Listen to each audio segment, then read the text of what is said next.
Hey everyone, Sweet Johnny Cage here. Welcome back to part 6 of the Elden Ring full playthrough walkthrough. In this section of the walkthrough, we are going to go through the game's first legacy dungeon, Stormveil Castle. Prior to reaching Stormveil Castle, I haven't even technically reached it yet, but prior to doing this, we have completed all of Limgrave and all of the Weeping Peninsula.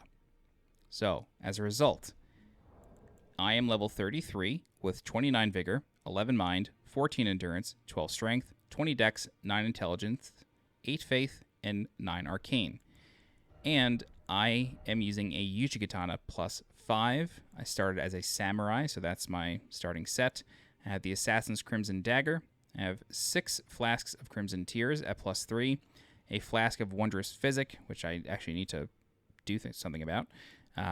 And so, yeah, those are my starting stats. So I may be a bit higher level than you. However, the game does guide you into Stormveil Castle at the very start. But then you're probably going to hit a brick wall when it comes to the first boss there. And that is sort of your cue to say to yourself, okay, I should leave and go level up. That's kind of the idea.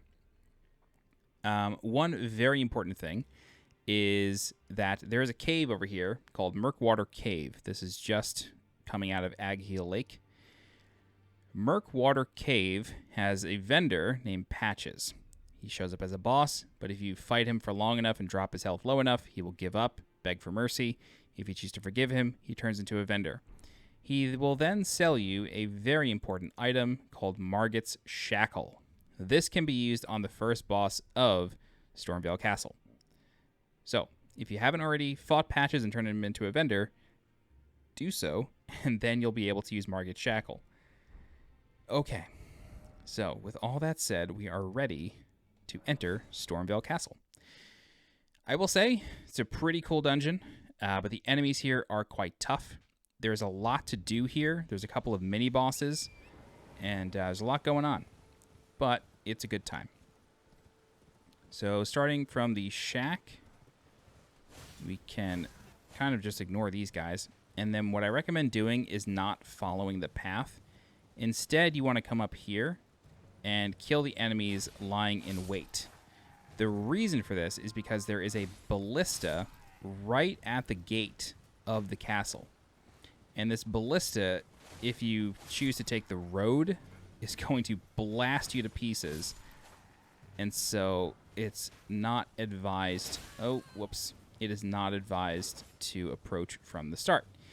Approach from the front. Instead, you want to approach from the side, kill the guy using the ballista, and then you can take care of the guards outside. But given that it is the Stormhill, they kind of can't see you. So, once you have the ballista destroyed, you can come over here and kill this scarab. Oh god. Great. And then that scarab gives you the Wild Strike's Ash of War. Great.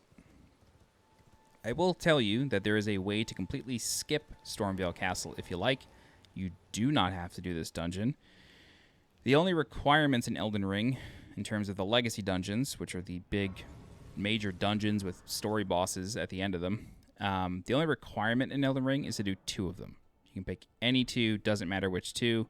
You just got to do 2, and then you can proceed to the back half of the game. If you want to skip it, just follow this road. You'll get to the Finger Reader Crone. You'll get to a broken bridge. And what you can do is you can drop to the bottom of that broken bridge and then back up onto the land, or this like sort of ridge, and then just follow this ridge, and then you'll end up like right here on the other side of Stormveil Castle. So you don't have to do it if you don't want. However, that's not our style. We are going to. There is a boss right here, which is Margit the Fell Omen. For it, you can summon Sorcerer Rogier. I won't be doing that, however, because I'm just going to use my Wolves and Margit's Shackle before I forget. Margit's Shackle can only be used in Phase 1 of the fight. So you want to do your summons. Oh, boy. Oh, my God, this is pitiful. Shackle him to the ground, and then just go nuts on him. Basically drain your entire stamina bar on him. You can only do it twice, and like I said, you can only do it in Phase 1. This is a great opportunity to stack his bleed. We dropped him like a sack of potatoes, and he barely stands a chance against us. So I am just going to give him a second to take out his hammer so we can at least showcase this a little bit. But when he's swinging this big thing around, just pay attention to his hand. When the hand, oh god, when the hand is coming down towards you, that's when you want to roll. That's just a general piece of advice for Souls games in general. Always pay attention to your opponent's hand. You can parry Margit, however, it takes 2 parries to get a riposte, so just be aware of that. But Margit's Shackle makes extremely quick work of him, and that is why finding patches and turning him into a vendor is so important. Once he goes down, you will get a talisman pouch, which allows you to equip a second talisman. All right, what do we want to do?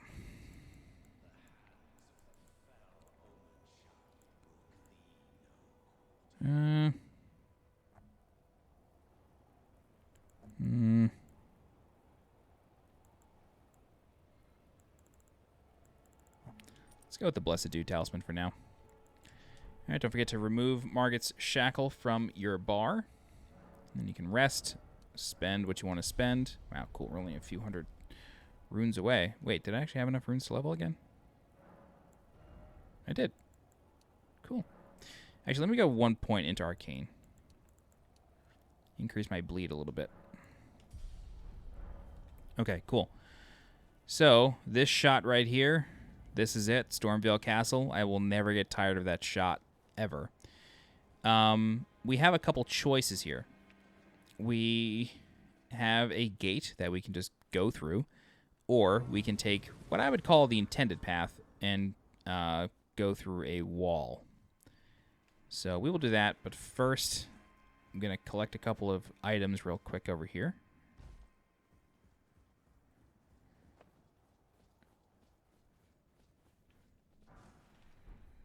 There's also some Fuego grease. And then we can come over here, start making our way back up.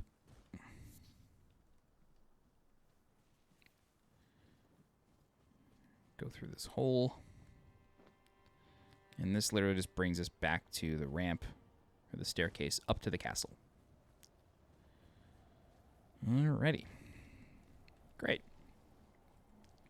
So like I said, we have 2 options. We can either go through the gate, or we can instead take what I would call the intended path and go this way. So this is Gatekeeper Gostoc. Gatekeeper Gostoc is a really interesting NPC. Some folks will tell you to kill him. However, I don't recommend that. Reason being, or I'll tell you both reasons. People say you should kill him because when you die in Stormveil Castle, he will come and steal your souls. He'll take, I think, 20% of your souls that you drop in a bloodstain, and then when you recover that bloodstain, you'll just get 20% less of the souls back. If you kill him, that stops happening, and then you actually get all of those souls back. That is true until you kill Godrick, which is the main boss of this dungeon. But if you leave him alive, he's actually part of a questline, and at the end of that questline, he will sell you an ancient dragon smithing stone. I think I might have said that backwards. And that gives you the ability to reach plus 25 on a weapon. And he's actually the only vendor that I think sells one straight up. So really important. The interesting thing about Gostoc, though, is that he can actually show up in a few places here in the castle. The triggers for those are a little unknown. Yeah, which is interesting. Oh, I've never actually been up here before. That's cool. Never thought to come up here. Okay. One of the places that he can show up is right here, where I'm looking. So this, broken tower, he can show up there. I think it requires dying, though. Or possibly just resting. So, let's come down here.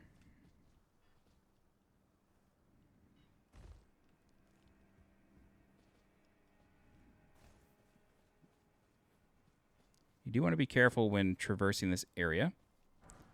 Reason being that there are, I don't know what you want to call these things, but they're basically these birds They have, like, fucking razor blades out for legs. Like, I don't know. It's some real Miyazaki shit. That's all I could say. Some real Miyazaki shit. But they do... They don't have a lot of health, so they go down kind of quick. But they cause the camera to just flip out. So you got to be careful when dealing with them. They don't come in big groups, 3 at the max. But they hide in trees. So you need to kind of always be on the lookout for them. Really? Okay, what about this one?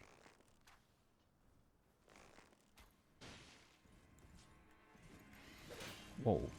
You came in quick. I didn't want both of them.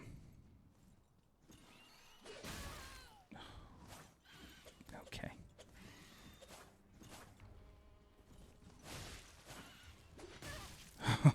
God, it's going to make you dizzy. Okay, it's 2 and then 3. This is literally the biggest group of them in the entire dungeon, so if you can handle this, you're okay. Cool. So they drop flight pinions, which I think you need to create fletched arrows. All right. And then we can drop off here to a site of grace. Very good. All right. Interesting thing is there's an island over there that's floating. What I'll say is that island should look somewhat familiar to you. I won't go into details as to why, but it should. I'm going to rest one more time and see if Gostoc shows up. It seems resting twice in places causes him to do things. Let me try changing it to nighttime.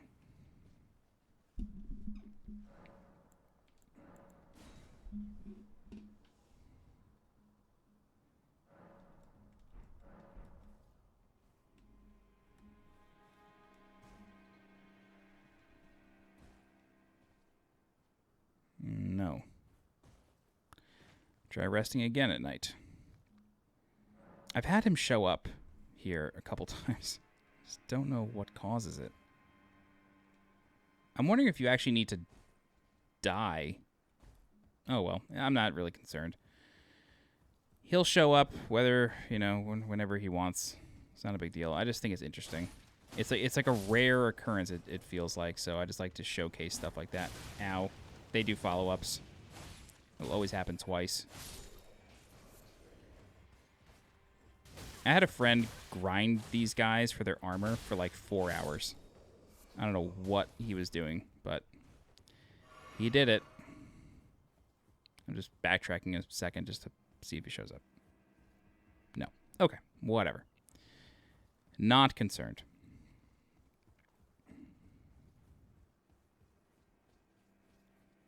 All right. Kill these guys. Ooh, commoner's shoes. All right, I recommend putting on your lamp. He can also show up right here, but I guess that's not happening today. So this guy has a big axe, but with big weapons comes big counterattacks, so be aware of that. And then you get the hook claws here, which are a cool weapon, basically a fist weapon, but they stack bleed really fast. All right, so this is a bit of a booby trap. Just approach and then wait. And there's actually another guy over there. Then you can run through. And then just kill them quickly because, yep, another firebomb's coming. Okay.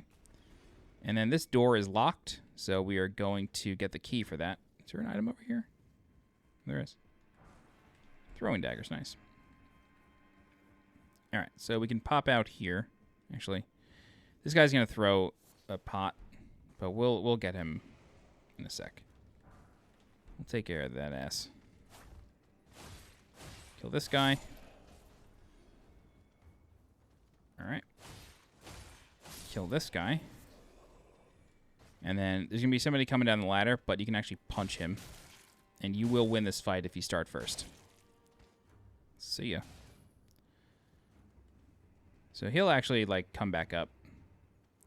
Unfortunately, the ladder fall is not long enough for him to just die. Nice. nice. We got the smoldering butterfly off of him. It's cool. All right, we can pop in here, and then this is literally just the other side of where we were. Okay. Very good. Crush all this. Come through here. Kill this guy. All right. So what's going to happen is we're going to open this door, and we're going to go inside. However, if you look carefully to the left, you can see an enemy. It's a banished knight, I think. We're going to enter, and then Gostoc is actually going to trap us in here with this guy. You don't technically need to kill him. What you actually need is the treasure off of this corpse. It's a key to the locked door 1 floor below us. But because we are who we are, we're going to do it anyway.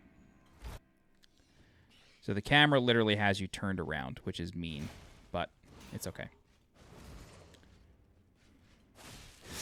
Shield slam. Yep. Wow. I think my character height just saved me. That was cool. So, oh god. Yikes. Buddy, please. Okay, so this attack, yeah, you really got to be careful with that. He's going to put the shield into the floor, and then he's going to zoom into you. So you actually just want to wait. Like, you want to wait for him to get really close to you, and then you roll.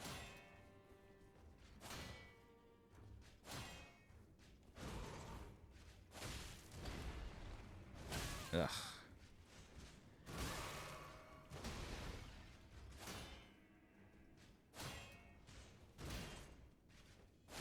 Why do I keep trying for that? Ow.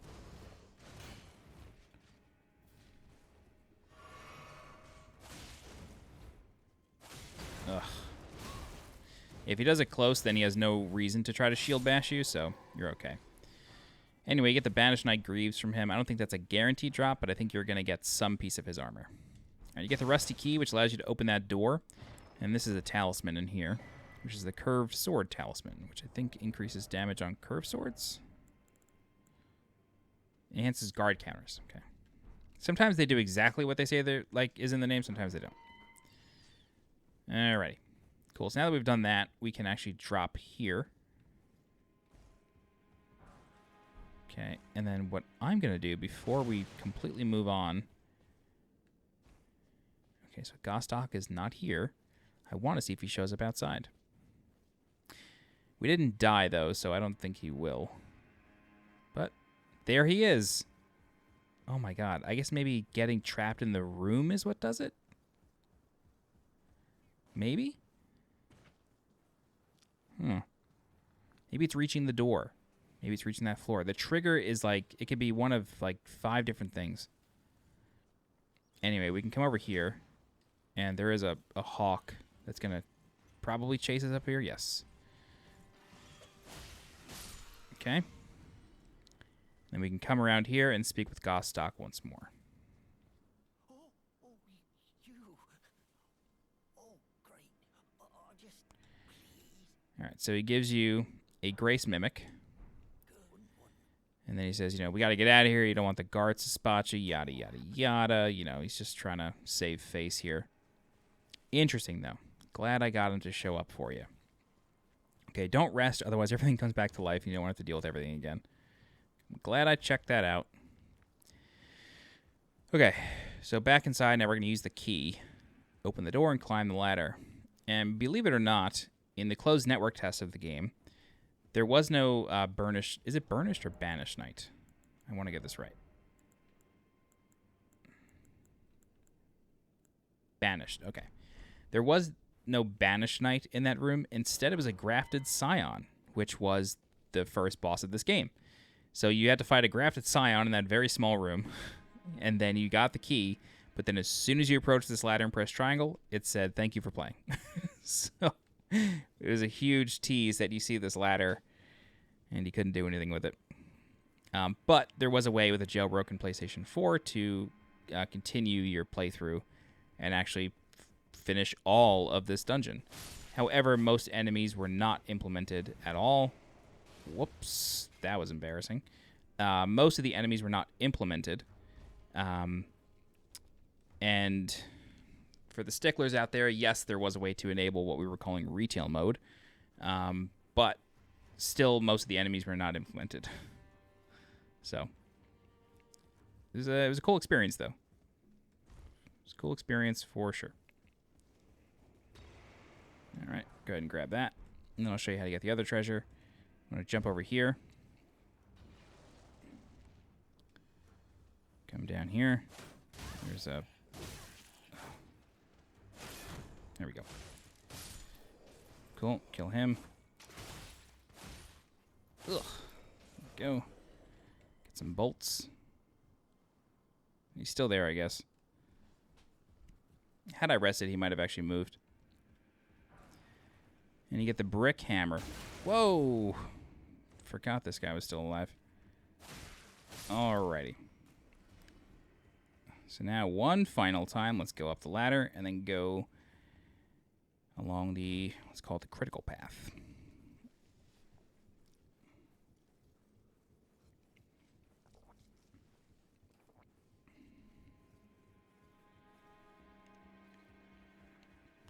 Be careful, don't get grabbed. All right, there's going to be another guy right here.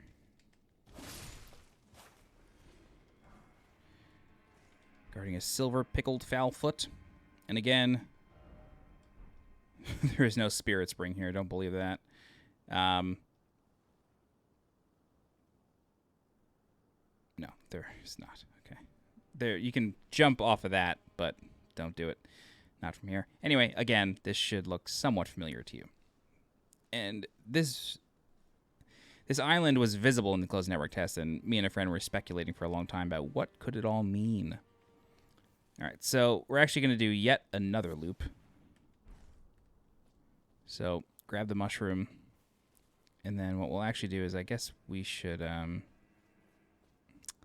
really doesn't save any time. Oh, never mind. It's actually right here. So I'm just going to activate a Side of Grace really quick, and then we're going to head back out to that outer wall. So this Side of Grace is like, it's going to be your home for a little while. A lot of shortcuts lead back here, which is quite nice. That's one of my favorite things about From Software games, is their very recursive world building. All right, so, yeah. Oh, jeez. I didn't think you would do a full 360 there. That was a lot. Oh, my God.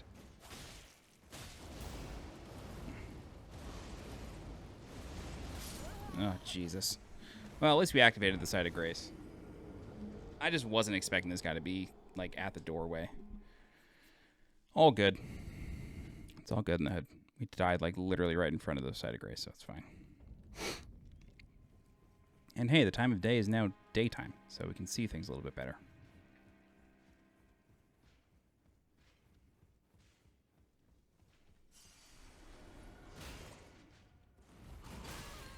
Buddy, you've gotta calm down. You're being mad aggro right now. I don't appreciate it. Thank you. Whoa, is this actually a woman? No, it's part of the armor. I thought it was long hair. And those are my screams, so.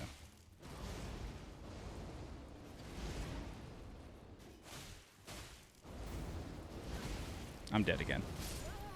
Son of a bitch. This is very embarrassing. Maybe it is hair. Yeah, I think it is hair. I don't know if it's a woman, though. Interesting.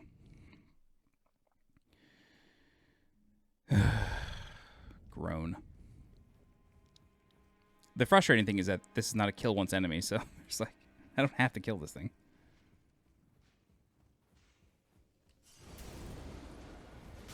That's weird that it, like, canceled the wind attack. Ooh, can you go down there, please? No, you weren't close enough. What? Dude, what a delay that was.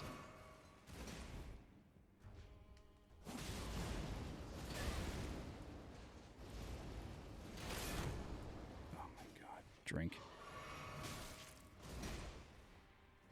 Jesus, thank God that's over.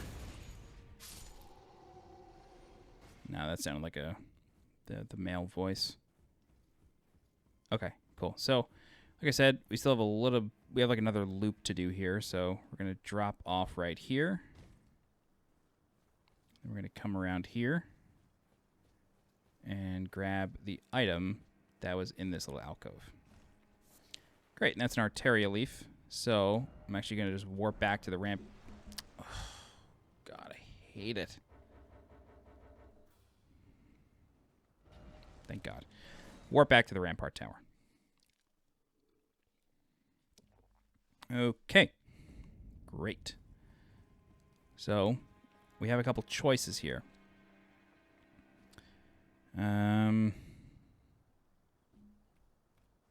Let's do this. Let's go upstairs first.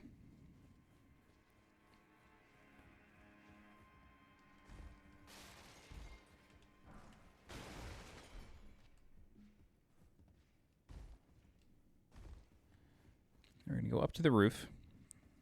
Rumor has it the seniors told me that there's a pool on the roof that I want to go see.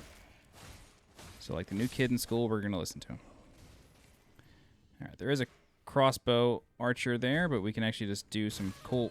Oh, wow. Hello, friend. Wow, that was impressive. I've never had that happen before. Jesus, Stormveil. Kicking our ass tonight.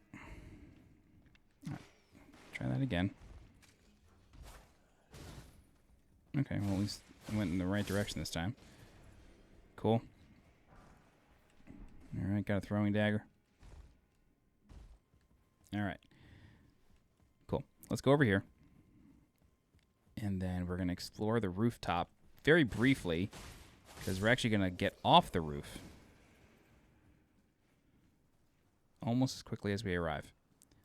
So, kill this guy. Yep, that's what I'm looking for. Damn, he still woke everybody up. Unfortunate, but all right.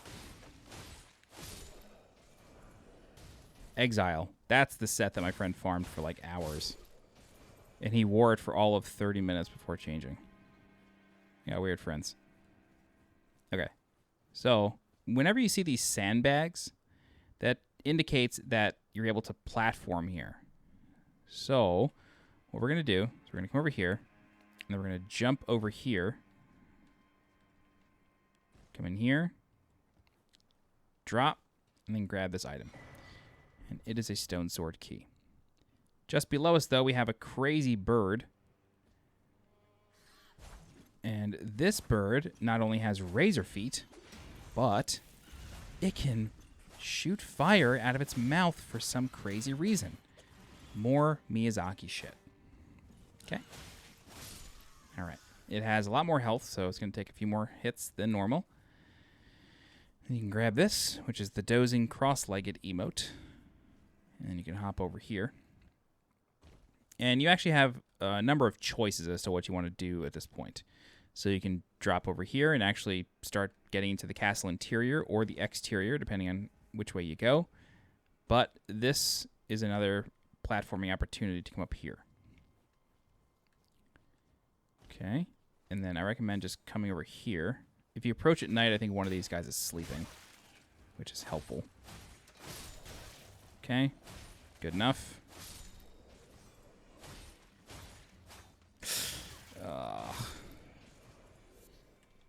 Edge guard. Very good. Okay. So, loot this, and then we can... Wow, 2 pieces. I should tell Bart. All right.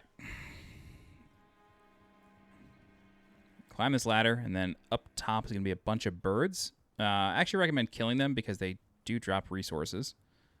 But the birds are not really the point. The claw talisman is the point. You can jump over to this rooftop to kill some more birds if you like. Get a flight pinion. And then, again, from here, you have a couple choices. You can drop down... I mean, we just do this anyway. Drop down here. Oh, I actually thought I was going to die. And then... I think you could probably make it down there if you very carefully jump. But for now, we're just going to go back the way we came. Like I said, you can sort of jump onto this rampart, follow it along. We'll get there eventually, but for now, we're going to go this way. Okay.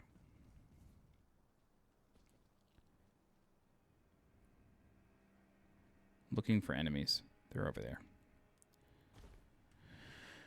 Okay.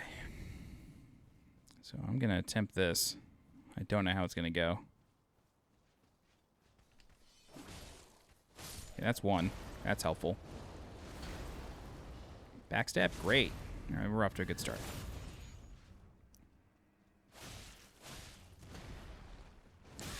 Why do I do it?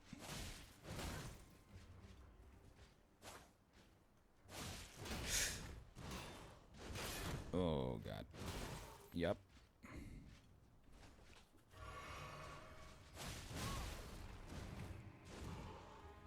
Ooh, nice.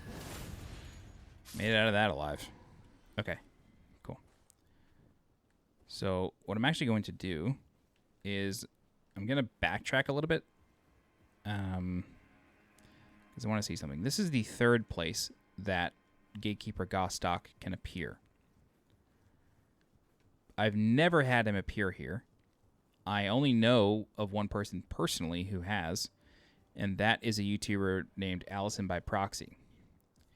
Allison is the only one I know who has spotted him up here. And that was during the network test. Out of bounds.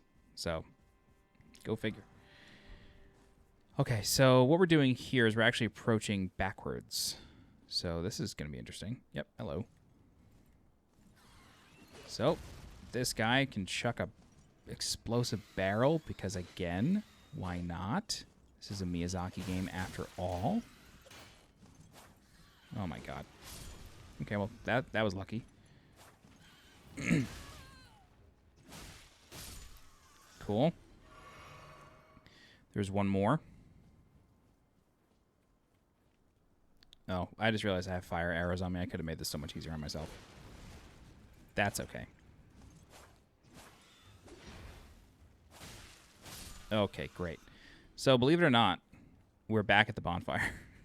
So, we've literally done a loop, which is great. That said, however, I do want to set myself up for success. So, I'm actually going to rest. And who knows, maybe that'll bring out Gostoc over here. I doubt it, just because I've literally never had him appear. Shit.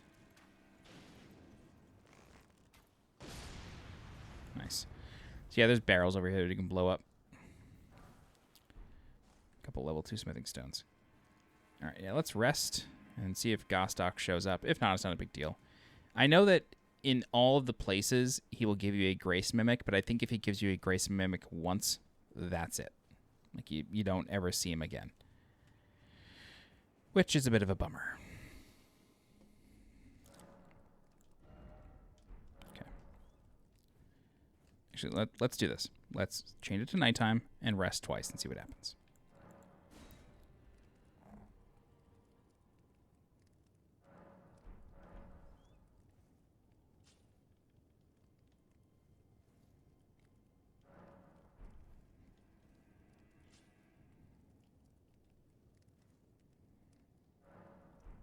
All right.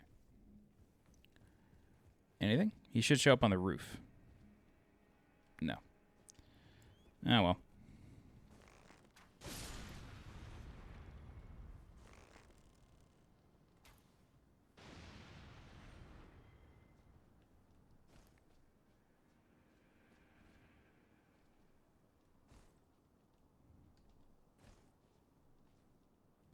I'm really trying to snipe this guy out.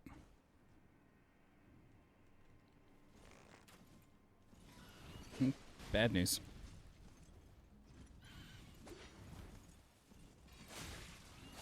Okay. Whew.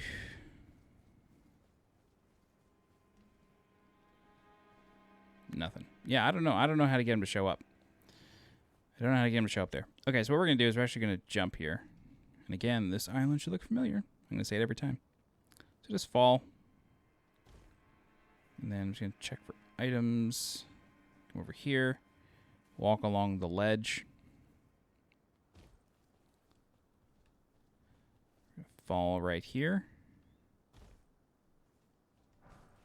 Get the marred wood shield. Fall here. Down here. All right. When you fall here, you're going to plummet, but you're going to be safe. I can't believe... How did somebody get a hint on there? Anyway, you fall into this patch and you're safe. However... Oh, no. Come back.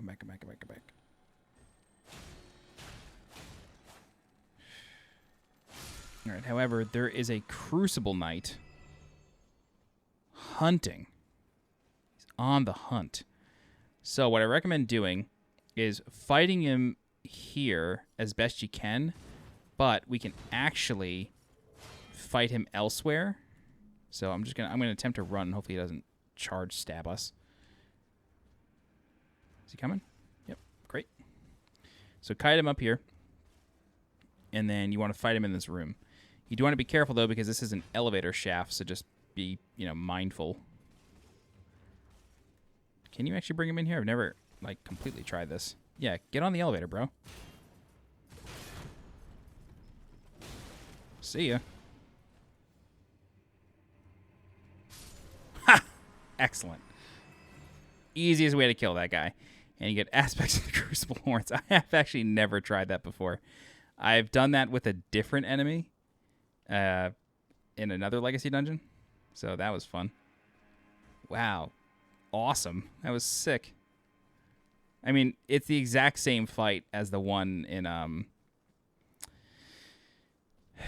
the Everjail, but that one can, I think, charge you with his shoulder, if I'm not mistaken. It's like slightly different. He basically, all the Crucible Knights have different special moves.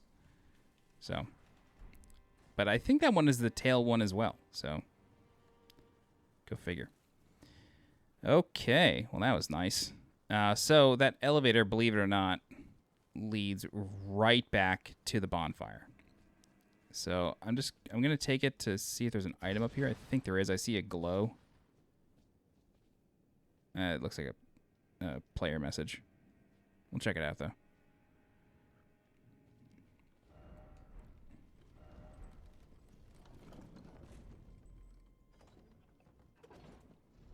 So glad that worked. I was just going to fight him in there. I didn't actually plan on making him plummet to his death, but way faster. Okay. Great. So, I'm not even going to rest at the site of grace. There's no point.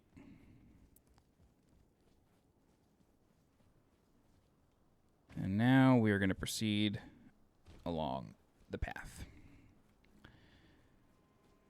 So you'll notice that one of the windows in this church is missing, and that's where that player phantom just went in.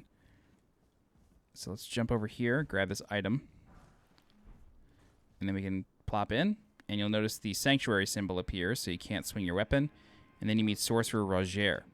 This is the gentleman that you could have fought Margit with. So if you tell him that you're here to defeat Godrick, he, talks to you a whole bunch, and then he will sell you some pretty basic spells.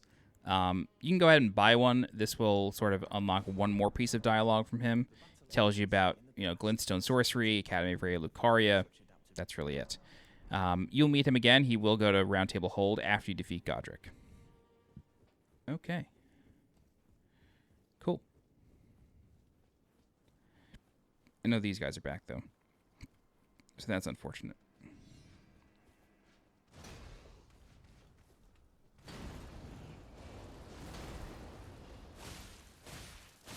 Yeah, okay, good. As long as I got one down, I don't care how sloppy that was.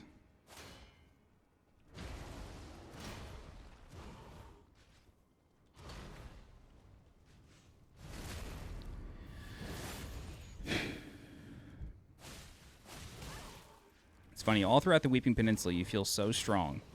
And all throughout Limgrave, you feel pretty strong. And then you get here, and shit gets real. Gets real in a hurry. Gets really real really quick. Okay. So that ledge right there is kind of weird. You have to spend a stone sword key just to open the fog, which is fine, but it's just like it's a trap. So yeah.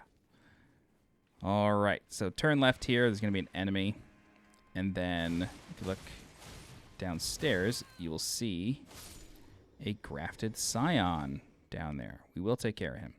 And a really cool painting of Godfrey and Sarash, the lion.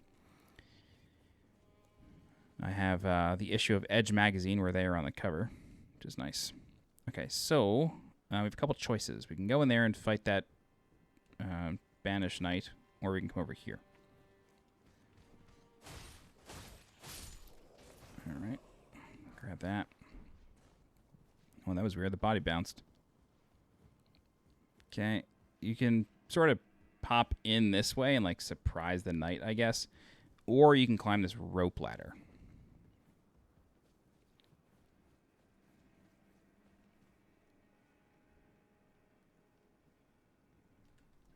You can do that. I just want to make sure of something. Because there's a couple options. Yeah, you can fall onto that roof if you want. But I don't think that's actually intended. So let's go this way instead. All right. And that opens this door.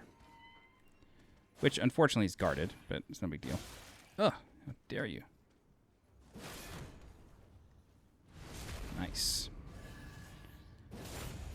And then move. This door is just on the other side of that Banished Knight that we skipped. So that's all it is. Still an interesting shortcut, though. And I do love a shortcut.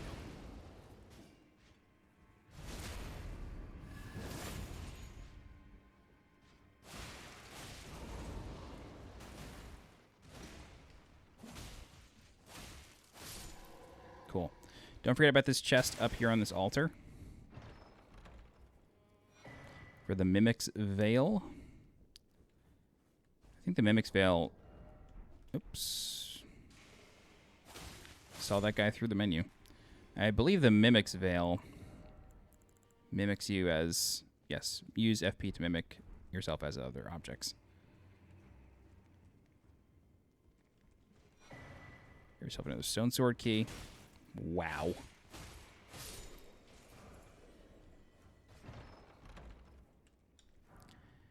Pickled turtle neck. Okay, so the Grafted Scion is aware of us.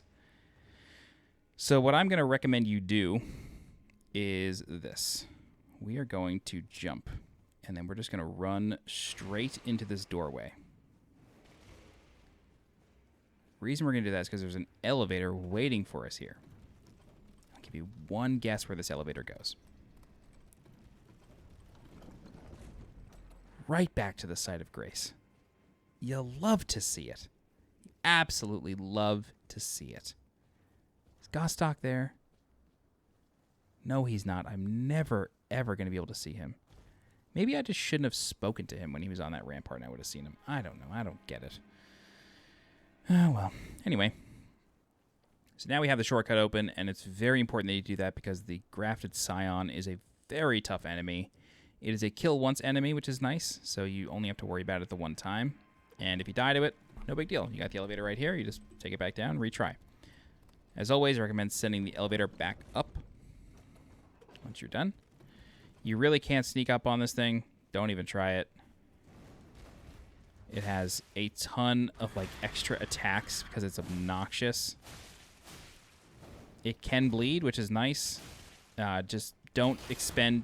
That's right what I was going to say. Thank you so much, Grafted Scion, for helping me exemplify that little thing. You don't want to spend too much stamina because it has lots of strings. Oh, God. Oh, a friend joined. Look at you. Look at you, little guy.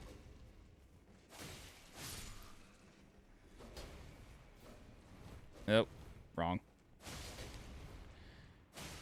Okay, we got a little lucky there. The pillars really helped us out. So if you're able to bait it into pillars, go for it. All right, you get the Highland Axe from the corpse underneath Godfrey.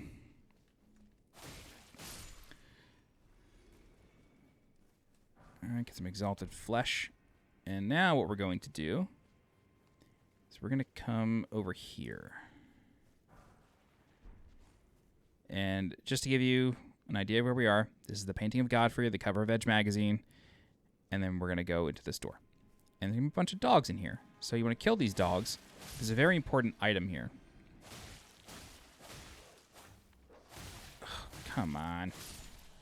Very important item here. That is this key item on top of the corpse pile. This is the Chrysalid's Memento. If you recall, there was an NPC asking us to speak with the Chrysalids remaining in Stormveil Castle. That NPC is the Heartbroken Maiden. So let's go back to Stormhill Shack. All right. So let's speak with her. And then she will ask us if we spoke with them. We give her the keepsake. She's real sad about it. But she says, I think I'll head to Round Table Hold. I think I'll find my purpose there. Do the same. And then you will find her here. And what we're going to do is we're going to speak with her. She's going to introduce herself as Roderika. And she's going to be like, oh, I don't have a purpose. What do I do? Tarnished one. What do I do? What do I do? What do I do? She gives us a golden seed for our troubles as thanks. She tells us she's looking for her own purpose. Let's just spend the seed real quick because I feel like I have other ones too. Great. I had a feeling. Hadn't spent in a while. Okay. So what we can do is we can go around and speak to a bunch of NPCs, see if anybody has anything new to say. But the only one that matters is Hugh.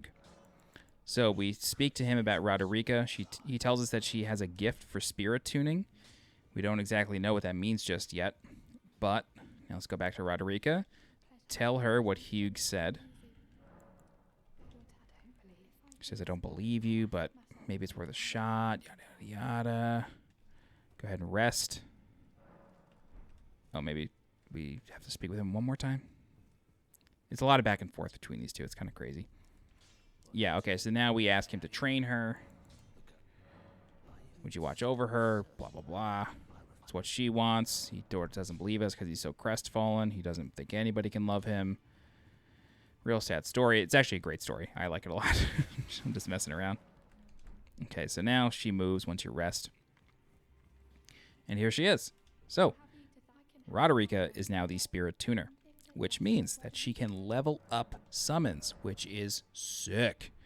Summons go up to level 10. The glovewort flowers that you find within catacombs will be spent to level up, which is really cool. Okay, so these are special ashes on this last screen. Lutel the Headless is a really strong summon. Unfortunately, I do not have the required FP to use him. So what I'm actually going to end up doing is I'm going to level up my mind stat from here on out until I get to about 120. Reason being, because there is a summon later on in the game that bangs. It is so strong. So let's put some points into mind. We're going to be spending a little bit of time in mind from now on.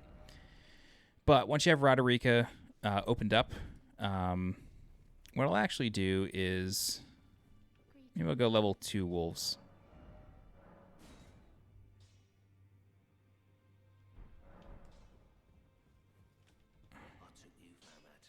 Just to kind of keep things moving. He has one more dialogue option for Roderika. It's no big deal, though. But good story building.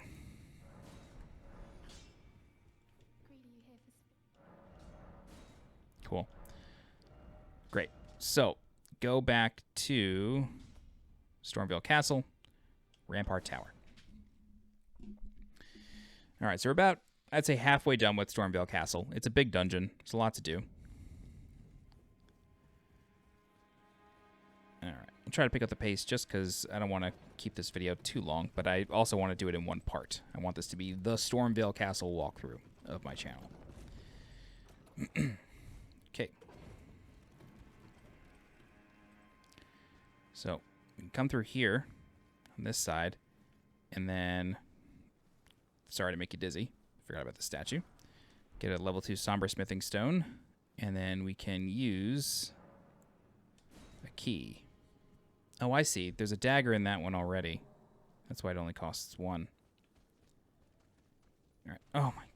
Dude. The fact that you have to press triangle again is so obnoxious.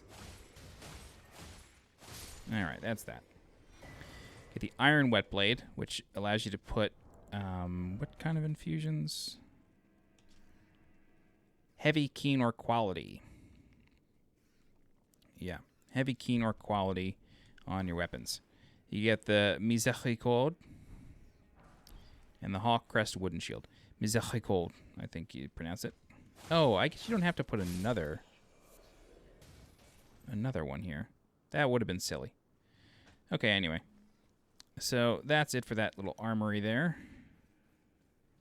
Sometimes Stone Sword Keys really just reward you like a small upgrade or a weapon. Sometimes they unlock entire dungeons. So you really never know. It's always worth checking out, though.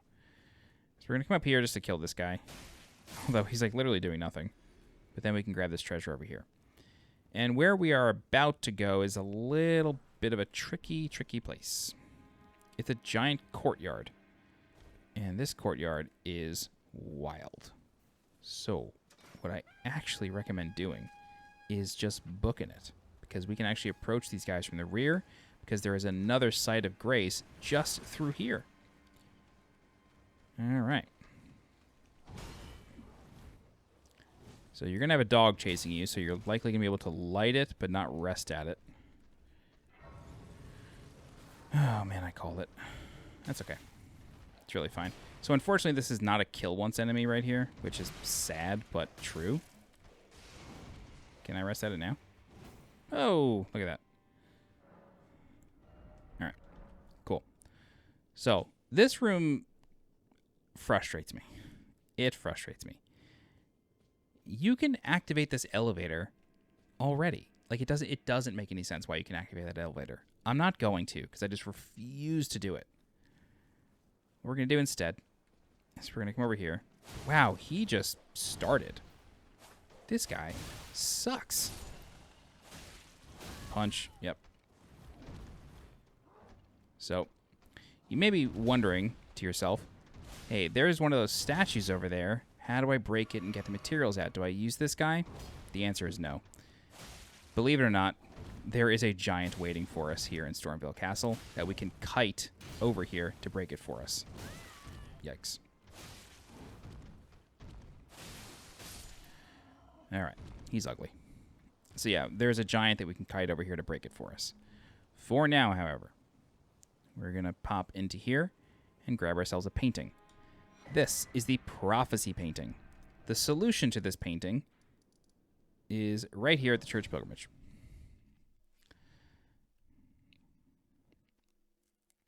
So if you haven't been to Weeping Peninsula, you should come here.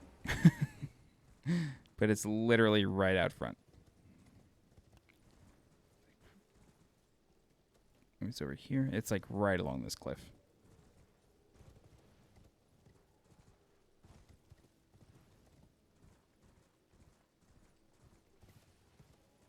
Oh, painter. There he is.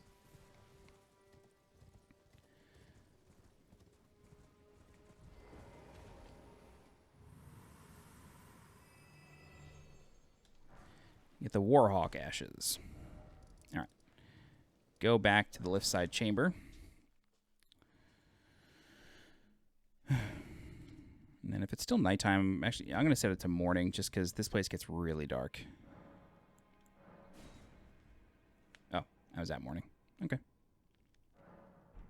Cool.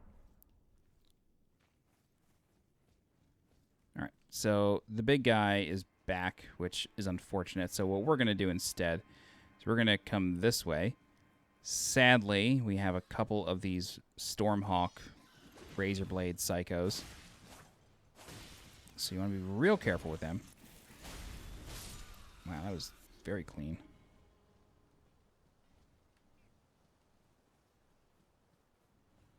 Come up up here. Maybe a guy sleeping on the job.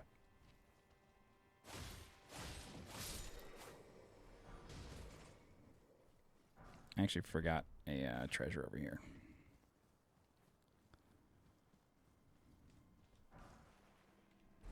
So believe it or not, you can drop here, but it's not exactly the intended path. We will find the intended path soon enough. So you have this big courtyard. You can go through it if you like. I'm going to skip it for now because you can actually approach it from a different angle. All right. So this Warhawk thing is actually, it comes complete with a friend. Nice. You got trapped on the barricade there. So it comes complete with a friend. This guy with the crossbow. Hello. Pleasure. And these guys are standing right in front of a couple things. Most important is this NPC here. So this is Nepehli Loux, the warrior. She was sent here by her father, who turns out to be somebody in Roundtable Hold that we have met before. So you can exhaust her dialogue, learn a little bit about her.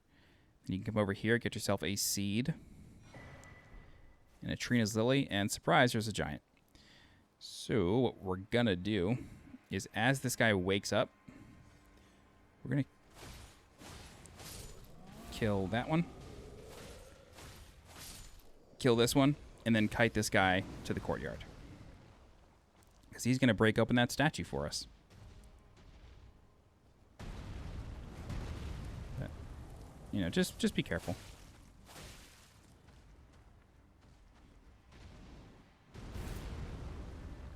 Come on. Walk with me. Take a stroll.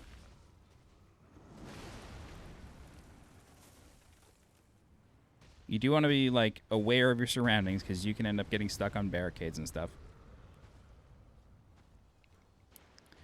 So these giants have friendly fire. So you can, like, really use them to your advantage. So what we're going to do is we're going to kite him all the way over here. We're going to aggro this guy. Just let him take care of him for us. And then what you want to do is basically just like kind of stand near the statue.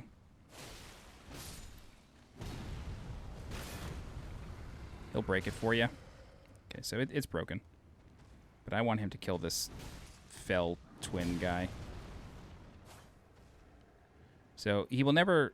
Whoa, he actually will focus on the enemy? No. He won't focus on the enemy. He will always focus on you. But he will take the collateral damage.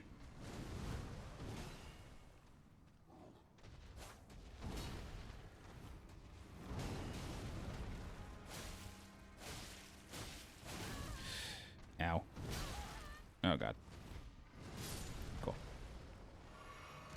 So the other thing you can do is you can just kite him into the courtyard proper and have him take care of everybody else. Ooh. Yikes. How dare you?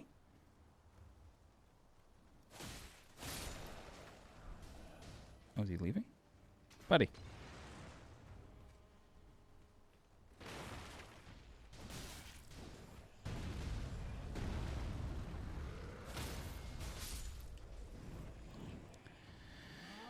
Alright, so when the giant gets to about 50, he's going to take out a sword. He knows how to use it.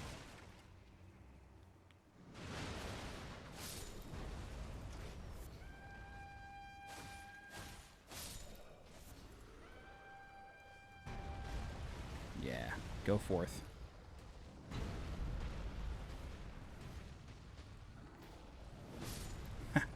Nice. Love it. Ooh, yikes.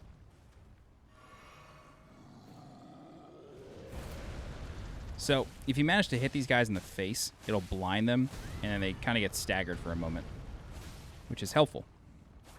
Oh my God, I just missed all of that. Wow. Whoa, just got sniped.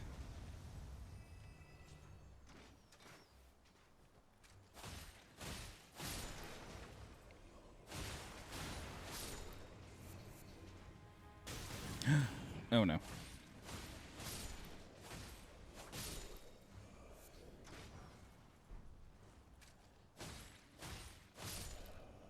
Okay.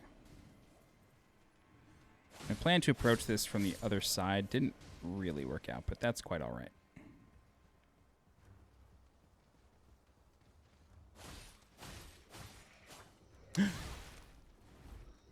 Thank you. Oh. Dude, where'd you come from? Alright. Cool, so we can head down here. And you'll need another stone sword key for this.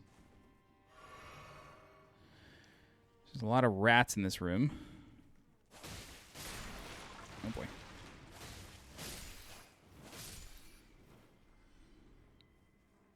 Okay, grab that. Put in the stone sword key here. That lifts the fog. This fog was like blue in the network test, which I think works better. Alright, and you get the Godslayer's seal. Along with the Godskin prayer book. Come out here. Get a golden rune. Alright. And then what we can do, what we're about to do is very dastardly. So we're going to jump down here, and then we are going to kill this ballista guy specifically. We're not going to kill any of the others. And we want the others to remain on their ballista. So we're going to drop.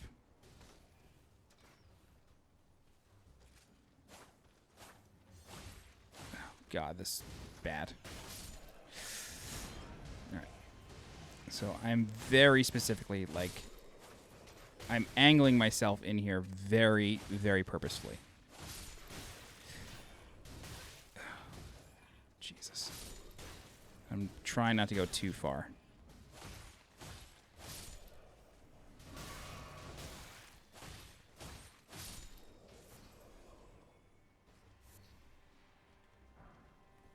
Don't go too far in. Barricade. Okay. So, there's a lion over there. What we're going to do is we're going to take this lion, we're going to aggro it, and then we're going to walk down here. Let me just kill this guy really quick. Hopefully the ballista don't aggro. Alright. Cool. Okay, yeah, you can come up here. This is better. This is actually kind of helpful. Nice. Okay, why don't you come up? I'm a little concerned about my flask count, but it's okay. Alright, so what we're going to do is we're going to aggro the lion and then pull him down the ramp. And then what's going to happen is I'm going to duck into that doorway, and then the ballista are going to kill the lion for us. That's the plan. We'll see how it goes. Hello?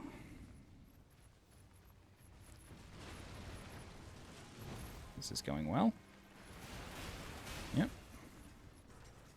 Wait, what are you doing? Dude, get down here. Yes, jump.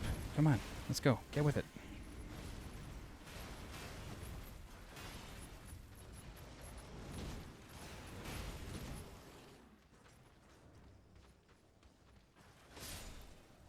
It's not what's supposed to happen.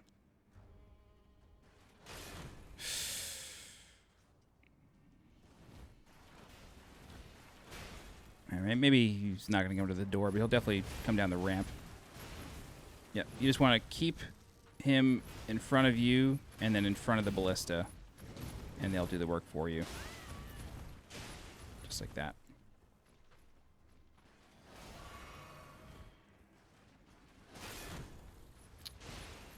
Perfect. One more. Great. Alright, so you get the Somber Smithing Stone, level 1, Beast Blood, and 2 Old Fangs. And then you just want to roll very studiously. Great. Okay. Whew. And now you can kill everybody.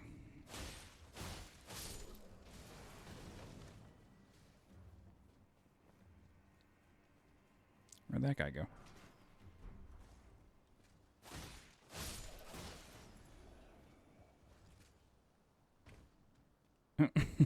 Where did he go?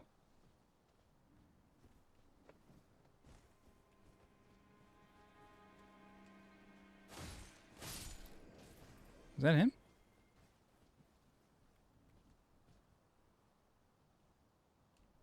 Weird. All right. So now what we can do is we can come in here, get that, light the Site of Grace, come out here and grab an item. Commoner's Simple Garb. And then we can spin this and open the gate. And we are back at the entrance of Stormveil Castle. So we can plop down here. Hey, there's Gostoc. And now, he says, I'm glad to see you're safe. Come into some fine goods. And now you can purchase some things from him. So he has the Buckler, which is a really good shield, especially for parrying. It has the Buckler, Parry, Ash of War, which is very strong. Then he has the Bandit set and the Castus. At the end of his questline, he will get a Ancient Dragon Smithing Stone in his inventory, which is really, really good. All right, so now we can collect all this.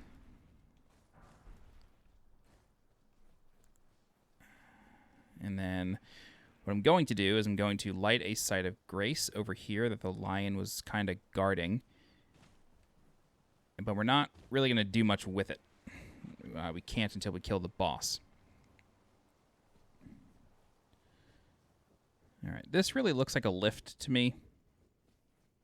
There's even a platform up top, but it clearly doesn't go anywhere. All right, so light that Site of Grace. And, yeah, just leave. So this really looks like a lift. I don't know. I don't get it. Because, you know, there's like clearly a platform up there to where it would let out. But I don't know. Doesn't seem to be used, which is strange.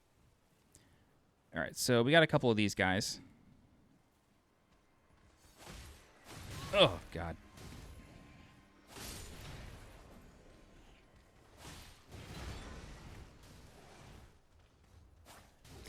I was hoping to catch him on the back end of that.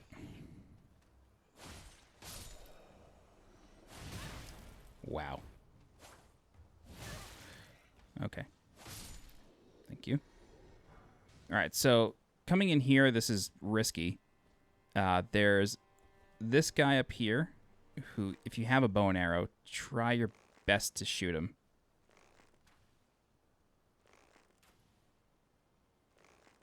God, that went right through his legs. Oh, my God.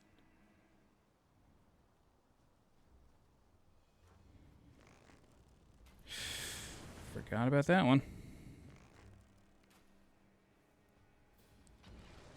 The reason I'm telling you to do it this way is because there are two ballista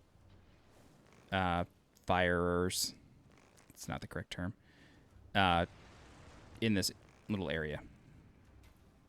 So you want to give yourself as much opportunity for safety as possible.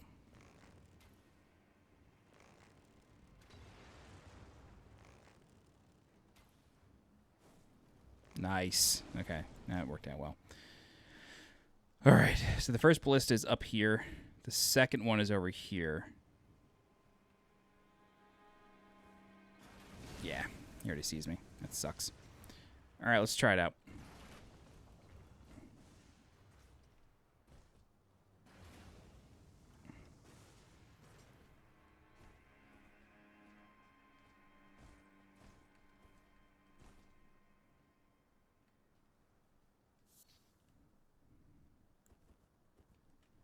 Maybe I could...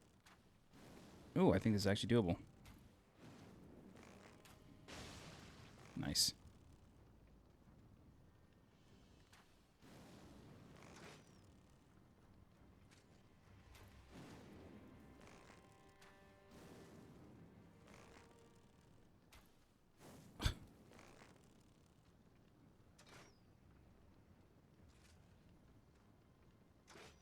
All right, well, this is fine. All right, let's come over here. Whew, this was challenging.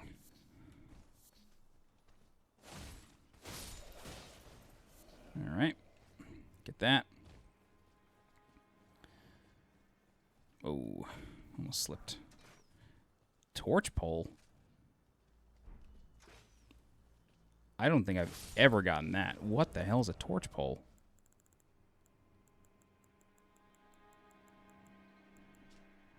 Torch fastened to a long... Oh, Jesus, I never saw this before. Never got that. Cool, you get yourself an arbalest, and then you can safely-ish come down here. But there's clearly a lot going on. So you want to be careful. Yikes. Nice. One more. Oh, that roll was queued from a while ago. Okay. Great. Watch out for this guy. He is working a flamethrower. Alright, and there's this guy as well.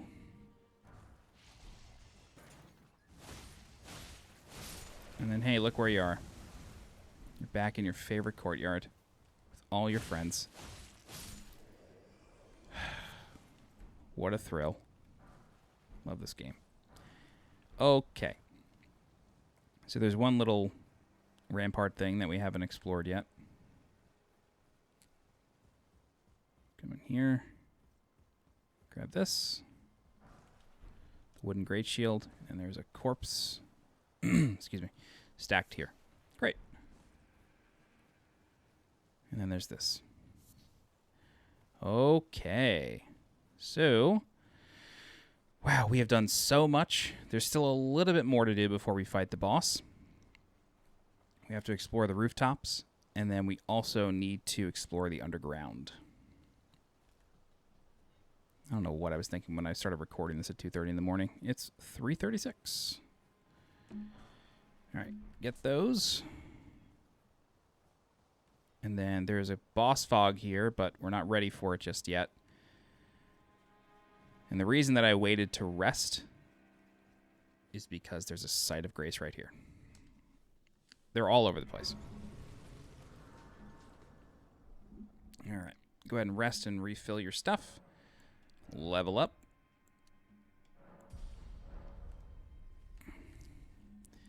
We're going to come through here.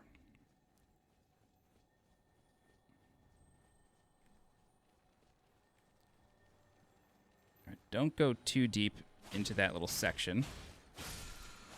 Great. Stormcaller. There's a lot of pots here. A lot of pot boys. The pot children, oh boy, and adult are basically this game's version of the mushroom children and the mushroom dads from Dark Souls 1. Kind of the same concept. Wherever you find the little ones, you'll find a big one somewhere nearby. All right, and if you're wondering, like, does killing the kids... That sounds terrible. Does killing the little ones affect your quest progress with Alexander? The answer is no. It also does not affect your quest progress with an NPC that you will meet later on named Jarbarn. Or Jarbarn. Alright, so you get a cracked pot. Another cracked pot. Usually where you find these guys, there will be cracked pots around. Okay. Come over here.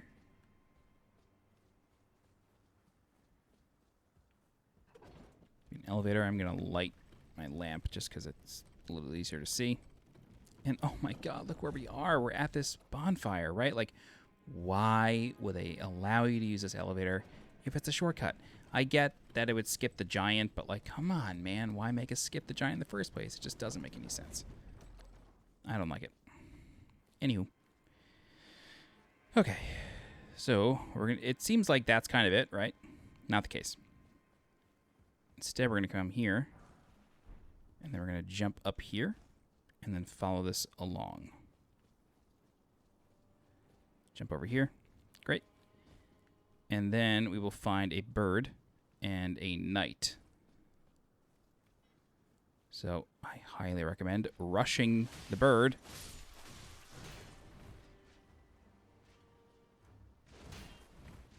And for whatever reason, this guy has a red cowl.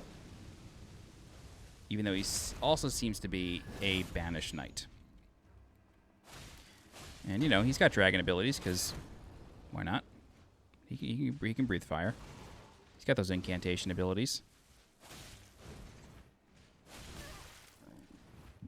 Excuse me. All right, he goes down. Then we get the Banished Knight armor. Excuse me, Banished Knight armor altered. That's not a guaranteed drop. And we also get the lump of flesh. And then what we can do is we can climb back up here. And then head into the castle here. Alrighty. Then we're going to turn here, jump, grab this item, turn around, jump. And then we're basically just above where the pots were. Okay, grab that. Grab this. Grab this. Come in here. There's going to be a bunch of like annoying little Gostoc looking dudes. These guys aren't like deadly or anything, but they can gang up on you. They can occasionally grab you. They can throw like pieces of jar at you, I think. And they're just like littering the place. Like they're just all over the joint.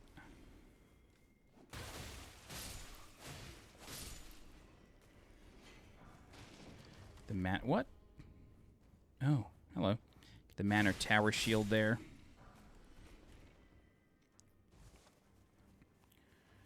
Okay, so something I want to mention is in the closed network test.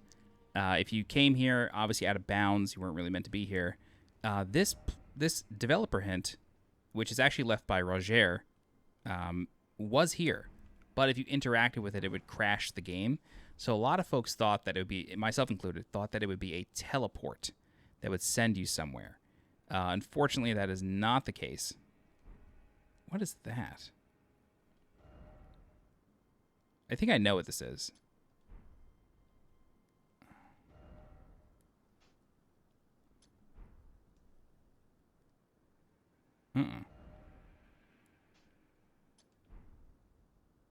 I think there's a draw distance problem. I'm pretty sure this is just the church that's just outside of Stormveil. But anyway, that hint would crash the game. So we all thought it was a teleport, which would have been really cool. Thought it was something like, oh, like the gargoyles from Anor Londo or Incense Fortress going to take you away somewhere. But not the case. Not the case. So for this corpse, you do have to jump up here, which is kind of annoying. And then you come in here. Loot this corpse, get a rainbow stone. And then you can open this door, and where does it lead? Oh, back to this bonfire. There you go. All right. Great. So where we're about to go is a tough area. So you want to make sure you jump along these rafters. This way you can get the item in here. Be careful. There is a bat. Get the Arteria leaf. Those leaves actually have arteries. That's why it's called that. And it's, I think the description says that you can actually feel it pulsing, which is just awesome. It's like a living leaf. All right. So it wouldn't be a From Software game if there wasn't some rafter platforming. Let's go ahead and just jump across. Get yourself a level 2 smithing stone. Over here. Jump again. Jump again. All right, and then down here is a bunch of rats. So you have to be careful. And they kind of blend in, and they hide. Boy.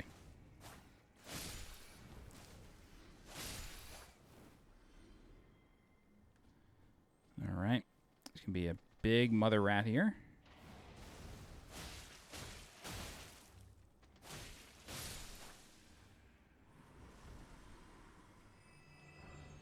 And there's going to be a scarab as well. That's going to be right here. Just do your best to track it down and kill it. And you get the Rancor Call incantation, which is a bit of a necromancy. All right. You're going to fight a boss in here. It doesn't have like a boss health bar, but it is a boss.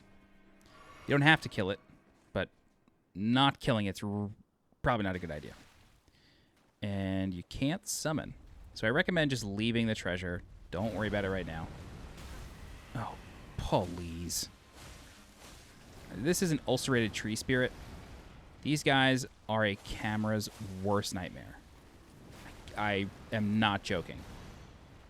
They suck to lock onto, but you kind of have to.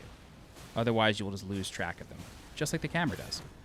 They have tail swipes. They can grab you as well. They've got a bunch of stomps. When it roars, which I'm hoping it does soon, so I can actually show you what happens. Yeah, it has the Vicar Amelia's Slam, which is just definitely a reused animation. All right, so this is a head whip. And then once you bring it to about 50% HP, it's going to glow. Yep.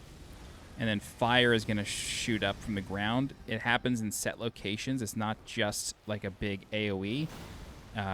It actually is somewhat dodgeable. Ow. Right.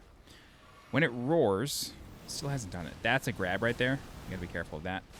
When it roars, though, it will basically like... I'm like, I don't want to bait out attacks for this thing because I hate fighting it, but yeah, when it roars, it's going to do that. So just try to keep an eye out for where the fire is. Keep a close eye on your stamina. Ow. Head whip. Oh, why did I roll left? I should not have rolled left. That was a big mistake. Anyway, I was trying to say before is when it roars, it'll like do this big attack, but it's not doing it.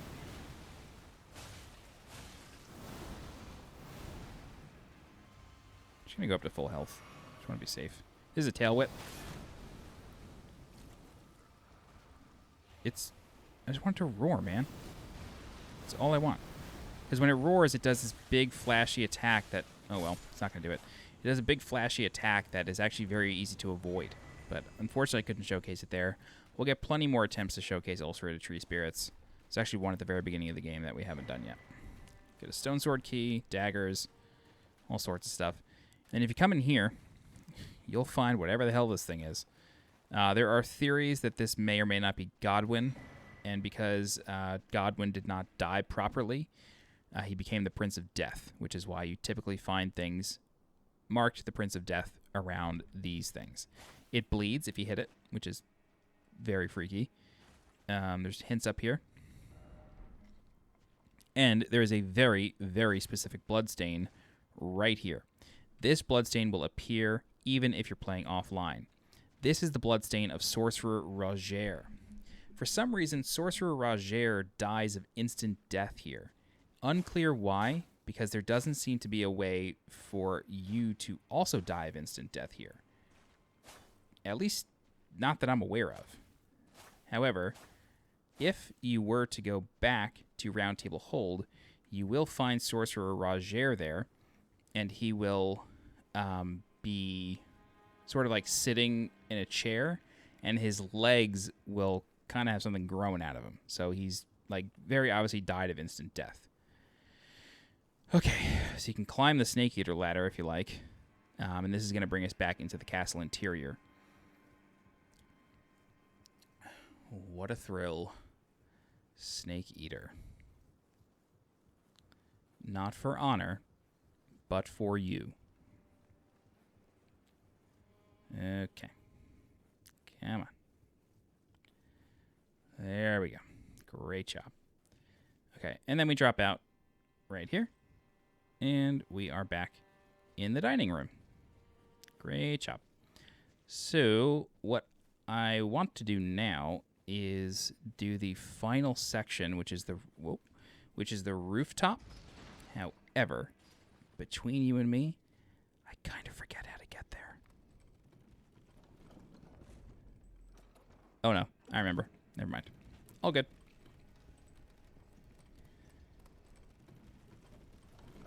All right, let's rest at the bonfire here. Side of Grace. Restore. Spend, I think we have 2 golden seeds now. Yes, nice. Can we level up? Yes, we can. All right. Okay, now let's go upstairs. And let's do the final rooftop section. And then we will fight the boss. Don't forget about the guy with the crossbow behind us. And you have the crossbow right here. Though he may be on the other side. Yeah, all good. Alright, be sure to kill this guy so he doesn't wake up the boys. Okay.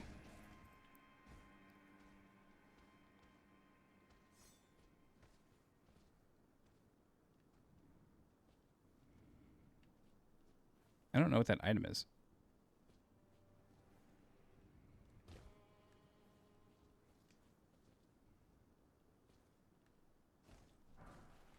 Oh, that's actually useful.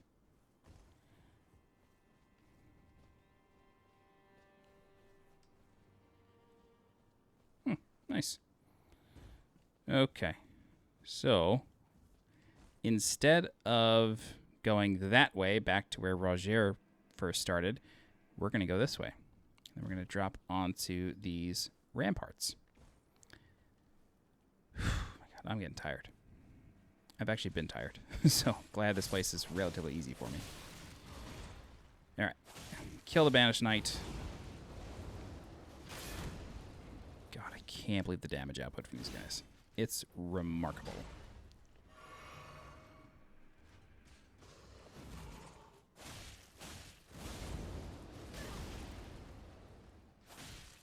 They also don't bleed. Jesus. Okay. Cool. So I recommend running across this bridge really fast because there are ballista that can do things to you. Oh my God. Okay. Grab this. I believe this is a cookbook. Yep. Magic Warriors Cookbook 10. Which teaches Stormwing Bone Arrow. Makes a lot of sense. Okay, we can come down here. And there's multiple ways to access the rooftops. Truly, there's multiple ways to do it. Funny enough, I can't remember the way I usually do it. This ain't it, though.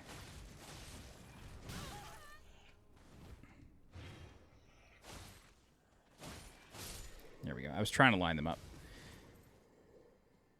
How do I normally get here? Anyway, from here, you want to run really fast across here because those ballista from before are here. So you've got a couple Banished Knights here. So actually what I'm going to do is I'm going to run back across. Oh my God. And hope to God the ballista sees him. Of course it doesn't. Every single time I cross that bridge, every single time the ballista see me. The one time I need them to take care of an enemy for me. Doesn't happen. I might be dead. Hello? Jesus.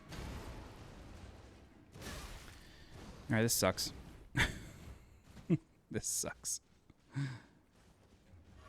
Alright, I'm gonna come down here. Get the Festering Bloody Finger. Come over here and hope to God they reset. Get some arrows. Excuse me.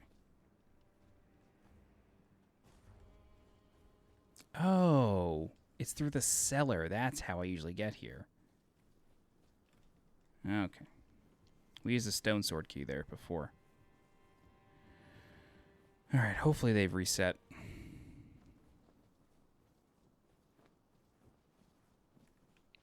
Just one? Okay, I could deal with just one. That's helpful. Nice. A little bit of that HP back. Oh my God, I cannot time my roll there for the life of me. Or there. Oh my God. Damn it. You know what's funny? I still have not put in a second tier in my flask. Still. Whew. All right. Last enemy. And we're going to fight the boss. Wow, he went right back to his starting position.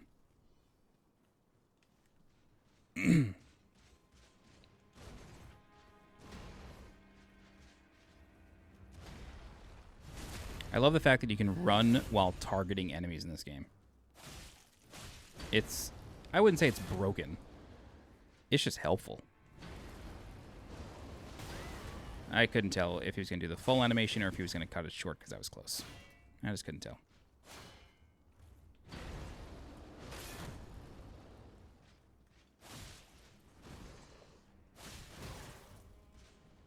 Okay, great. You're dead. So that is the final enemy that we needed to kill here.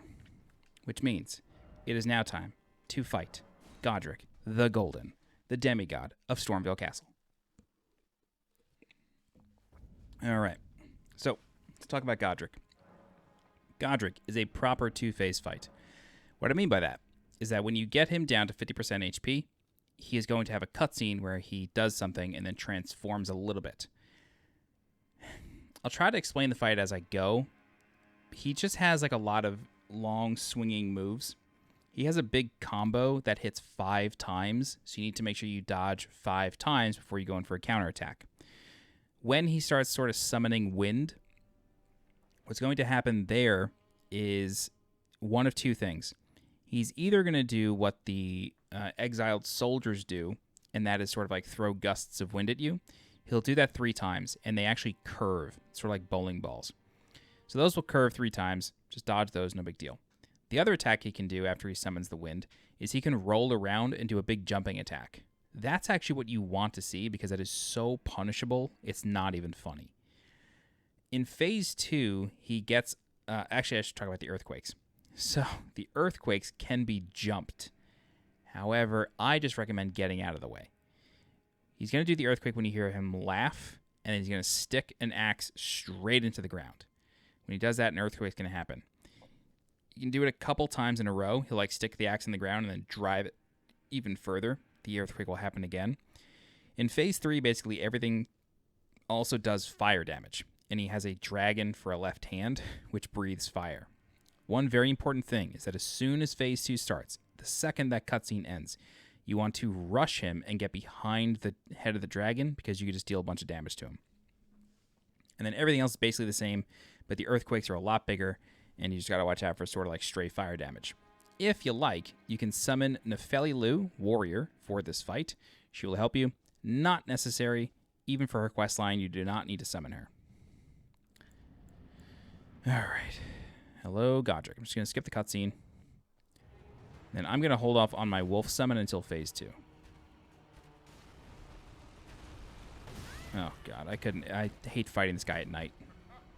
Yeah, so here's the earthquake. You can just jump it. No big deal.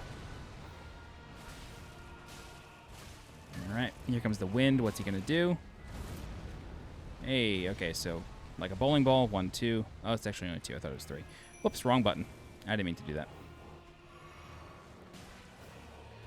All right, dodge this. 1, 2, 3. No, you cut it short. All right, this is it. 1, 2, 3, 4, 5. That's the big combo you got to dodge. In Phase 2, it's the same amount of attacks.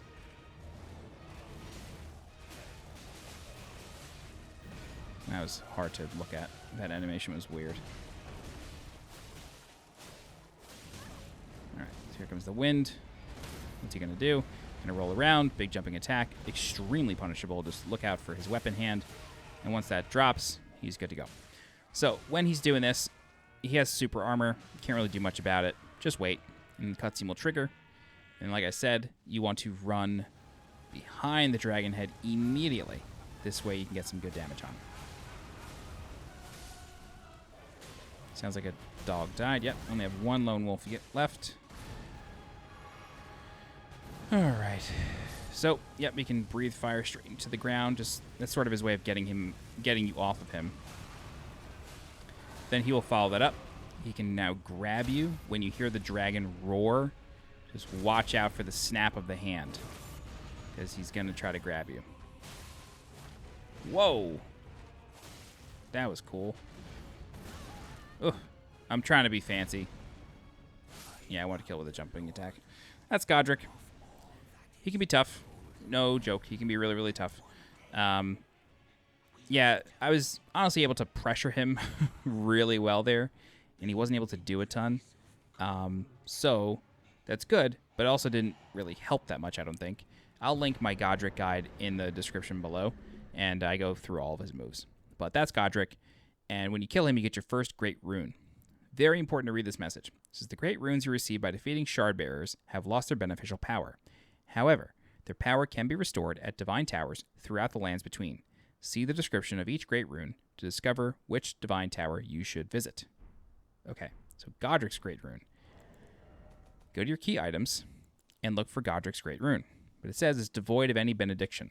If you read the description, it says, seek the Divine Tower of Limgrave, which stands beyond the Great Bridge from Stormveil Castle. This is that site of grace that we activated earlier. Okay? It's this one right here, Limgrave Tower Bridge. And the Divine Tower has been visible to us. What a perfect loading screen. It's right there on the right. The Divine Tower has been visible to us the entire time we've been in Limgrave. So from here, this is technically Stormhill. This is outside of the castle. We can walk along this bridge, grab a Bolt Drake Talisman if you like. There are giants on this bridge. You don't need to fight them. You can just run right past them. They are tough. They will be shooting at you. They'll be doing all sorts of nonsense. It's all good. Unfortunately, you cannot mount here, which kind of sucks. But no matter. Just do your best to get past all of them. Make sure you roll at the appropriate times. Oh, God, I forgot that had a rake. Okay. And then what we're basically trying to do here is get past this one.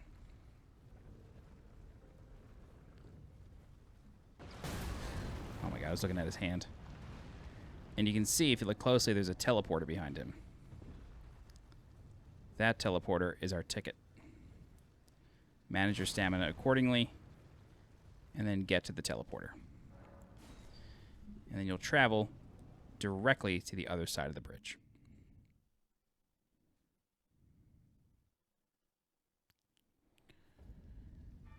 All right. As long as you have Godrick's Great Rune, you'll be able to open this door. If you do not have the Great Rune, the door will not open. It's very simple. Every Shard Bearer has a Great Rune. I will talk specifically about the second one that we'll get when we get it. I won't talk about it now because it's a little confusing. But other than that one, every single Shard Bearer has a Great Rune. Every single Great Rune, with the exception of that second one, requires activation at a Divine Tower. Otherwise, it won't do anything for you. So it's just sort of a way to encourage you to keep exploring the area, even though you may have defeated the major boss there. All right. So we ride this elevator all the way up. And then you walk out the exit. You can activate the Site of Grace up here. What's really interesting is that from each Divine Tower, other Divine Towers are visible. I think this is one of the coolest things in this game. All the Divine Towers are viewable. It's crazy. It's so, so cool. I literally get choked up whenever I get to Divine Towers. I don't know what it is. It's just so incredible how well designed this world is. That is the Bestial Sanctum where Garank is. Look, we are literally looking at it. Come on. That's the Divine Tower of Chrysalid. That's a different Divine Tower, I believe. Like, it's all here, man. It's all here. Incredible. Just incredible. Jesus. And, like, this is Limgrave. Like, this is where we've been. Awesome. So, up here is sort of a husk of a Two Fingers. And then this will play, like, the best sound in the game. This is one of my alerts on stream.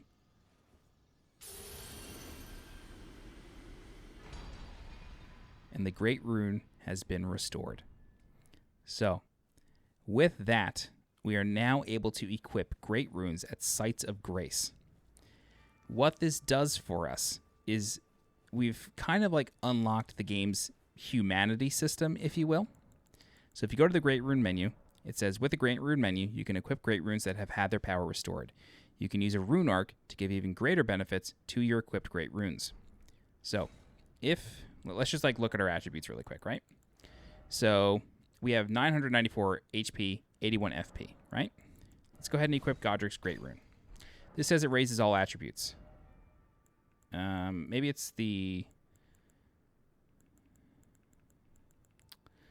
Can't remember if you need to have activated the Great Rune in order to get any benefits. I feel like you get tiny benefits otherwise. Anyway. I don't even have a rune arc. Jesus. Okay. Anyway, all good. You see next to the health and stamina bars now, in the box, there is my pro... Okay, there we go. Next to the box, in the box, is the Great Rune. So if we were to get a rune arc and use that rune arc, that Great Rune will become active and it will raise our attributes, or it will do whatever effect that Great Rune has. Oh my god, it's so good. It is so good. Okay, so that's Great Runes. That's our first Great Rune. The Divine Towers are not always easy. Typically, there's a big challenge to even get into them. They're usually heavily, heavily guarded. Sometimes they require giant quest lines to get, but it's so good. Okay, so let's go back to Godrick the Grafted's boss room, and we'll just finish up here. All right, so once we get here, you can see Gostoc stomping the head of Godrick, and he says, you know, he wasn't a good master. He was constantly putting Gostoc down. He sucks. I hate Godrick. Now I'm free. Okay, so what we can do is we can open these doors. Actually, I'll leave that till next time. I'm not going to open those doors just yet. We'll leave that to next time. What we're going to do now is we're going to go back to Roundtable Hold, and some things have happened. So within Roundtable Hold, this door is now open. This door opens after you defeat your first demigod. So you can speak with Enya, the finger reader. She can speak with the two fingers, okay? So she will sort of, anything in quotes that she says is really coming from the two fingers. And then if you approach the two fingers and touch them, you get the Rapture emote. And then you can continue speaking with Enya. And then she is your boss soul vendor. So if you choose to receive power from Remembrance, you can spend a boss soul and get one of two things. So either an axe or the Grafted Dragon weapon, which is a fist weapon. However, if you recall, we found Mausoleum in the Weeping Peninsula. This Mausoleum was right here, I believe. Actually, the shack is really the best place to do it. So, down in Weeping Peninsula, we found a Mausoleum. This Mausoleum can be used to duplicate remembrances. Okay? So, if you haven't already, this big turtle that's like walking around, you want to clean up like the weird soap scum around its feet, and then once you do that for basically 2 full feet, the ground will quake and the turtle will drop. And then you can actually go inside of it. So, inside, you can perform a remembrance duplication. You can only do this once per mausoleum. Certain mausoleums only work with certain boss remembrances. So, if you're able to bring up a menu and it's blank, chances are you don't have the corresponding boss. So, we can duplicate a remembrance here. Now, you can only duplicate one remembrance per mausoleum. However, you can duplicate a boss soul as many times as you want, provided you have enough mausoleums. So it's not just a one and done sort of thing for both. It's just a mausoleum only works once. However, you can duplicate a boss remembrance as many times as you like. So we duplicate it. It has been duplicated. This no longer works. This mausoleum is basically done. Go back to the finger reader, and now we can actually purchase both items. Now, there are not enough mausoleums in the game to duplicate every remembrance you receive, but there's at least enough to kind of give you an idea. So whenever you find them, just mark them on your map. Don't use them until you know what you want to spend them on, and then you're good to go. So now we have 2. We can purchase both things. That's it. That's how remembrances work. It's a really cool system. I like it a lot. It's easy to kind of like decipher how things are going to work, and it's all good. All right, so Rogier is here, and like I said, he's got some sort of like stuff grown out of his legs. We'll talk to him next time. Just wanted to show him to you. And then now that we have defeated a demigod, Homeboy will finally introduce himself to us as Gideon Ofnir, the All-Knowing. And now he will offer us a lot of information about the world, about the remaining demigods that we have not yet found. We can ask him about all of them. He'll tell us where they are, at least to the best of his knowledge. Oh my god. Talk to Nepehli Loux, progress her questline. Very, very important. She gives us an arsenal charm, which is helpful. And then she tells you that her foster father is Sir Gideon Ofnir. She's got a long quest line, so once her dialogue is done, you're good to go. And then if you found any bell bearings, which I don't know if I have. No, I haven't yet. All good. Man, like killing Godrick was just, it opens up so much in this game. It's crazy. Like, I know like I sound like a weird giddy kid right now, but like it really does just open up so much in this game. And it just continues to get stronger. It's nuts. All right. I don't think I have any level 3 smithing shards, which is quite all right. We will start to get those in the next area of the game. I do just want to make sure of that, though. Yeah, and then once you defeat a demigod, he says a new line. Strengthen. Oh, I can get to +6. Nice. Oh, I can go to +7. Okay, can't go to +8. All good. All right. So we are done for now. It's just so good. Like, once you defeat Godrick, you can activate his Great Rune, see a Divine Tower, and, like, really just understand that, like, the adventure has only just begun. All of this, Limgrave, Weeping Peninsula, and Stormveil Castle. This is the beginning of Elden Ring. All of this. I was able to do this in how long? 8 hours and 13 minutes. You are likely... this is your first playthrough, probably like 25 hours at this point. It's fine. Don't feel rushed. I know where everything is. I know where all the enemies are. I know how they act. I spent 155 hours in this game, my first time through it. Granted, I took a lot of notes for my guides and everything, but I cannot express to you how much better this game is going to get from here on out. It just gets better. I will tell you, though, this is the only, like, not even downside, just like something to be aware of.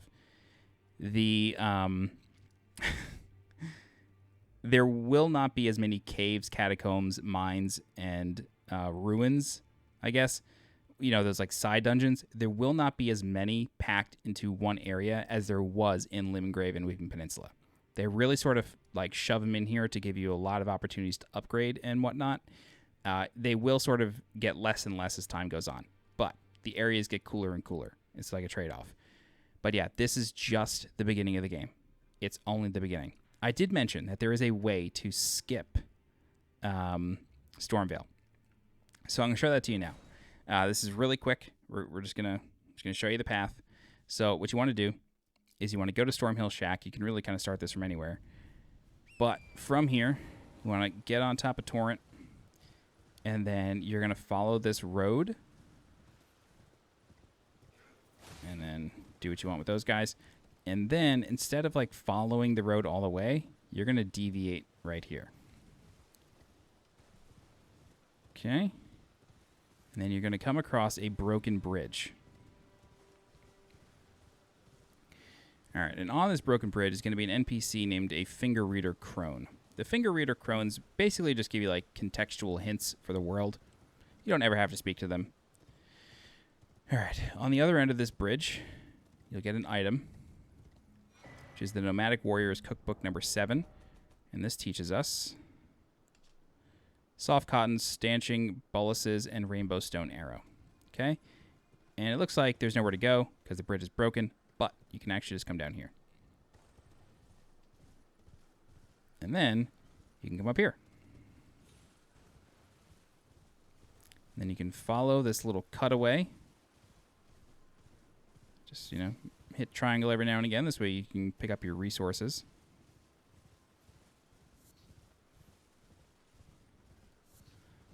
And then there will be some wolves, but you can just run right past them. No big deal.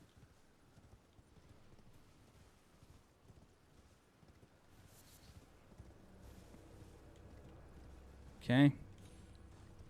And then once you get to about here, you're going to turn left again. Some more wolves. Then you're going to turn left one final time. And you have skipped Stormveil Castle. You're literally on the other side of it. Stormveil Castle is optional. Like I said at the very beginning of this guide, you do not need to do more than 2 legacy dungeons. You only need to kill 2 demigods or shard bearers. That's it. In some of them, there are ways to just skip straight to the boss. You don't even have to do the dungeon. The possibilities in this game are endless. It's so, so good. But we will end it here. That is Stormveil Castle. That is part, I believe, 6 of this walkthrough, this full playthrough walkthrough, and that's it for now. I will give a huge thank you to my channel members really quick, since I'm not editing this guide at all.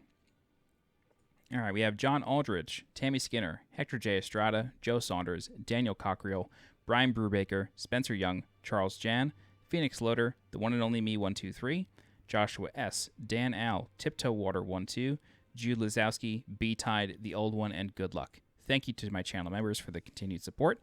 It's really appreciated. If you have any questions, please feel free to leave a comment. I'll do my best to help you out. If you're looking for more guides for Elden Ring, please subscribe to the channel so you get alerted when new guides go live. If you're interested in supporting the channel monetarily, please consider becoming a channel member by clicking the blue join button below this video. Don't forget to follow me on Twitter and join my Discord. The links for those are in the description below. As always, I'm Sweet Johnny Cage. Thank you so much for watching, and I'll see you next time. Bye-bye.